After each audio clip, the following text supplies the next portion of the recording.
मैं दादाराव भिलोरे पोटवाल दादा। मैं मुंबई में रहता हूँ। सब्जी बेचने का काम करता हूँ और साथ में खड्डे भरने का भी काम करता हूँ। खड्डे भरने का काम इसलिए करना पड़ा, 2015 28 जुलाई इस दिन मैंने अपना प्यारा बेटा प्रकाश इन गड्ढों के वजह से खो दिया था। और उस दिन बहुत सारी बारिश हो गई थी और उनकी मोटर एक्सीडेंट में मोटरसाइकिल गिर गई और बाय द वे प्रकाश उस दिन हमसे बिछड़ गया। ऐसा होनहार बच्चा खोने के बाद फिर थोड़े हादसे ऐसे होने लगे थे तो मुझसे रहा नहीं गया। तो मैं सडनली उसी पोर्टल के वजह से अगर कहीं जाने लगी थी और एक सरकार भी अपना काम कर रही थी कि एक मौत होने के बाद एक गड्ढा भर रही थी। तो मैंने सोचा क्यों ना अपन ही थोड़ा सा पत्थर वगैरह डाल के शुरुआत करें। पता नहीं था मुझे गड्ढा किस तरह से भरेंगे। तो शुरुआत में हमने पेवर ब्लॉक्स और जो आजू बाजू में सैंड गिरी थी और जॉइंट करके लगा दी। तो कहीं मोटरसाइकिल गिरना बंद हो गई तो मुझे लगा कि मैं ये गड्ढे भरने का काम कर सकता हूँ। तो आगे ऐसे ही बढ़ते जा रहा था और किस्मत हमारी ऐसी थी कि कई लोग जुड़ चुके।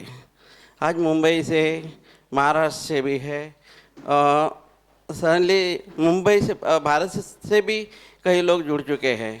तो अभी हमारे पास कम से कम दिल्ली से भी जुड़े हैं, तेलंगाना से भी जुड़े हैं, बेंगलोर से भी जुड़े हैं। तो हर जगह पे खड्डे हो रहे हैं। तो जब बारिश गिरती है तो वो बोल के नहीं होते गड्ढे कि बारिश गिरने के बाद गड्ढे ऑटोमेटिकली तैयार हो जाते हैं। तो हमारा भी एक कॉन्सेप्ट होता है कि जब किसी के साथ ये हादसा होता है ना तो उसका दर्द उसे ही पता होता है। लेकिन अगर वो दर्द को बाहर निकाल कर आम आदमी के तौर पर हम जिंदगी में जाएंगे तो हो सकता है उस दर्द को मिटाने के लिए हम आगे बढ़ सकते हैं। तो आने वाले समय में हम ये चाहते हैं कि होने से पहले ही क्यों ना हम उसको मिटा दें। उन गड्ढों को मिटाने के लिए फिर हमने कोशिश की जारी की। और फिर जैसे ही हम लोग, पहले तो हमें गड्ढे भरते टाइम पता नहीं था किस तरह से भरना है, भरते जा रहे थे। लेकिन गाड़ियाँ भी आ रही थी जा रही थी। मुंबई की आपको ट्रैफिक का क्या हाल होता है पता है। बहुत सारी समस्या थी हमारे पास। कई लोग जोर से ही जाते थे तो चिक्कड़ उड़ जाता था। घर पे जाने के बाद डांट पड़ती थी बीवी की, ये क्या करके आ गए। तो फिर बोला चल यार होता ही है। ऐसा करके फिर बीवी भी बोली चलो ये रोज का ही इनका चल रहा है, चलने दो। तो उन्हें भी एहसास होने लगा कि मेरा जो पति काम कर रहा है वो अपने बेटे के लिए काम कर रहा है। तो ऐसे ही हम लोग आगे बढ़ते जा रहे थे।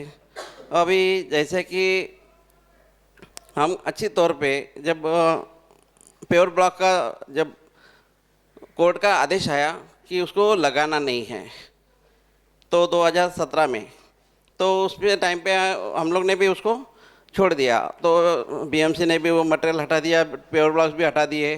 फिर हमें क्या करना चाहिए था। तो फिर मैं बोला यार अभी तो अपने पास मटेरियल तो कोई भी अपने अवेलेबल नहीं है। तो फिर हम लोग ट्रेबिस जो बिल्डिंग का प्लास्टर होता है उसका जो निकालते थे वेस्टेज, वो यूज़ करना चालू कर देता। तो वैसे ही हम लोग उसमें सीमेंट थोड़ा सा डाल के बुझा देते थे। तो सडनली 2-3 महीने में वो गड्ढा फिर से ओपन होता था। तो फिर जैसे बीएमसी काम कर रही थी कि रोड बाउंड, ये जो एक बारिश में भी काम करता है वो लिक्विड, और मतलब एनी वेदर में वो सब जगह पे कभी भी मौसम में, कोई भी मौसम में वो काम करता था। तो वो भी हम लोग ने गूगल पे सर्च करने के बाद वो कंपनी मिली हमें और उसमें से हम लोग ने रोड बाउंड करके वो लेना चालू कर दिया सामान। तो ऐसे ऐसे हम लोग लेते जा रहे थे और गड्ढे भरते जा रहे थे। बाद में मेरे साथ कॉलेज के स्टूडेंट्स भी जुड़ गए और साथ में वॉलंटियर बच्चे लोग भी आना चालू हो गए। कई लोगों के साथ मेरा मिलना जुलना भी चालू हो गया। तो थोड़ा सा जब ये होने लगा तो लोगों की आशा ही बढ़ गई कि दादाराव हर जगह पे पहुंचना चाहिए। लेकिन दादाराव हर जगह पे पहुंचेगा तो उसके लिए फंड की ज़रूरत है, स्वयं ज़रूरत है। अभी मेरे साथ अगर 10 लोग भी आते थे तो हमारे पास 20-25 बोरियाँ ज़रूर चाहिए 10-12 गड्ढे भरने के लिए। तो वो अवेलेबल करने के लिए हम लोग को थोड़ा मेहनत करना पड़ता था। थोड़ा पर्सनली हम लोग अपने लेवल पे थोड़ा काम कर रहे थे तो एक गड्ढे करते थे। लेकिन अभी प्रकाश फाउंडेशन के माध्यम से हम लोग ने थोड़ा सा फंड के लिए और सो एंड सो करने के लिए वो अभी स्टार्ट किया है। तो जैसे अभी बहुत सारे जुड़ चुके हैं, कोई ना कोई तो अभी हेल्प करने का हम लोग चाहे कि आने वाले समय में हो सकता है कि हमारे साथ जुड़ेंगे, तो हो सकता है हम लोग अच्छी से अच्छी अपनी सुविधा दे सकते हैं और रोड के बारे में अच्छे से हम लोग काम कर सकते हैं।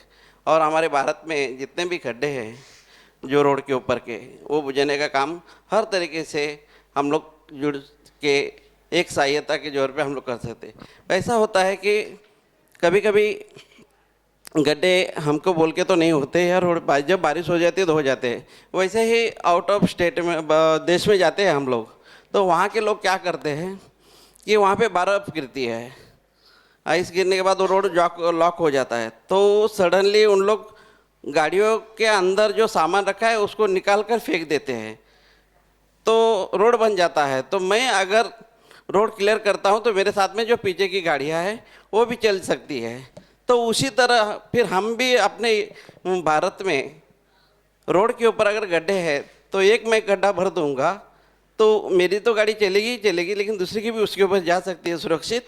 तो उसी तरह अगर आपने एक गड्ढा भर दिया तो हो सकता है मेरी भी गाड़ी आराम से चल सकती है, मैं इंजर्ड नहीं होऊंगा, गिरूंगा नहीं, और मैं भी सेफ जा सकता हूँ। तो मेरा यही एक है। तो हम लोग वही कोशिश कर रहे हैं कि आने वाले समय में हम एक दूसरे की सहायता से, सरकार को दोष देते हुए क्या, सरकार तो अपना काम करेगी, वो बड़ी बड़ी काम करती है, तो हम लोग छोटा छोटा काम अपने सोसाइटी में हो, मस्जिद मंदिर के सामने जो गड्ढे होते हैं या अपने घर के सामने जो गड्ढे होते हैं वो हम लोग भर सकते हैं। तो ये हमारी रिस्पॉन्सिबिलिटी बनती है कि क्यों सरकार को उनके आने तक हम इंतज़ार करें, तब तक वो गड्ढा बहुत बड़ा हो जाता है। अगर छोटे से छोटा हम लोग गड्ढा बुझा देंगे तो बड़ा होने का काम ही मतलब वो बढ़ ही नहीं सकता आगे। तो इस तरह से हम लोग उस गड्ढे को कोशिश कर रहे हैं कि छोटे से छोटे गड्ढे को हम मिटा देंगे तो बड़ा होने का भी नाम नहीं लेगा और हम लोग भी सुरक्षित रह सकते हैं। तो इस तरह से हम लोग आगे बढ़ रहे हैं।